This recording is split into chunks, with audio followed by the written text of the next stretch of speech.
Parlando di moralità, Mr. Rawlings, lei dopo 20 anni di presidenza ha dei conti correnti all'estero?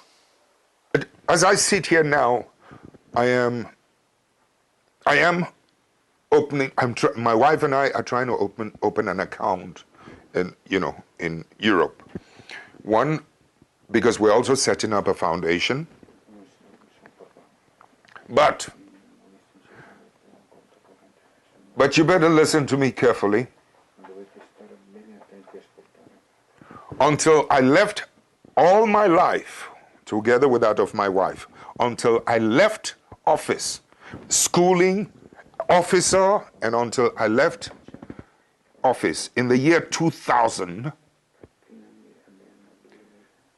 I never had a foreign account. Never. The CIA, the German intelligence, British MI5, your Italians, the French, all of you go and look into every bank account.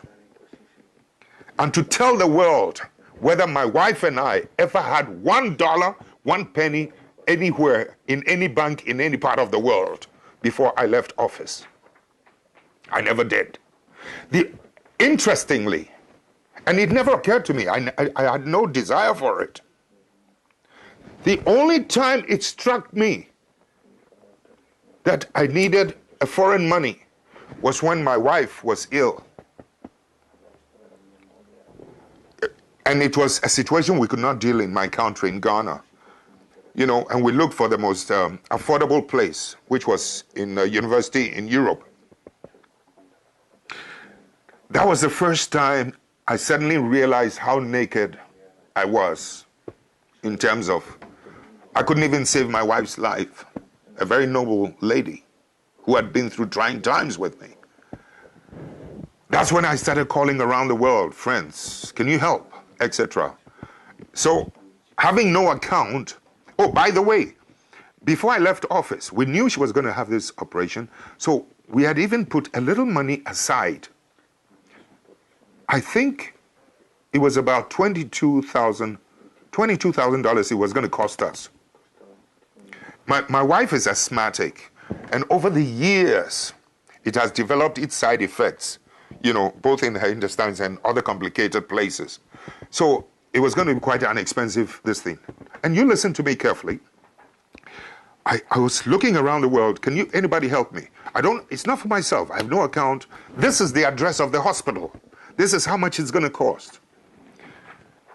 I mean, it was the most shocking, painful experience I'd been across, that I could hardly get any assistance early enough. My government, who knew, the new government, who had taken over from me, who knew I needed help, and that we had made preparations, refused.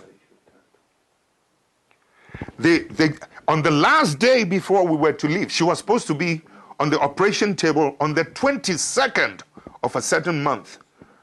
2 days before, that's when I got a letter from the president's office, a 3-page letter, conditions I had to fill, a whole lot of rubbish. We got a ticket, we flew to London. This president, or this man who was a president who had been in office for almost 20 years, 10 years, 18, plus whatever it is, 8 plus another 2, almost 19, 20 years. I had no dollar account anywhere, and I had to stop in London to borrow money from someone so that I could go and do my wife's operation. You listen to me carefully. About 8,000, to take care of her needs, etc., into the hotel. 22,000 it was going to cost us, either dollars or euro, I think it was dollars, into the hospital. When the operation, after a while, I had to leave and go back to Ghana and left her. Here's the shocking part of it. After the operation was done, on borrowed money, people don't believe it, but it's true, on borrowed money, when the operation was done, she was discharged into the hotel so that she could be brought in once in a while, for checkup, a review. Can you believe that when the driver of the embassy under the new government informed the ambassador that I have to take Mrs. Rawlings, for a review, the ambassador said no. In Switzerland, the Ghanaian ambassador, it happened in Switzerland, said no. The driver was so shocked, he put the embassy car key on the table, went and used his own personal car to go and drive my wife to the hospital for the review.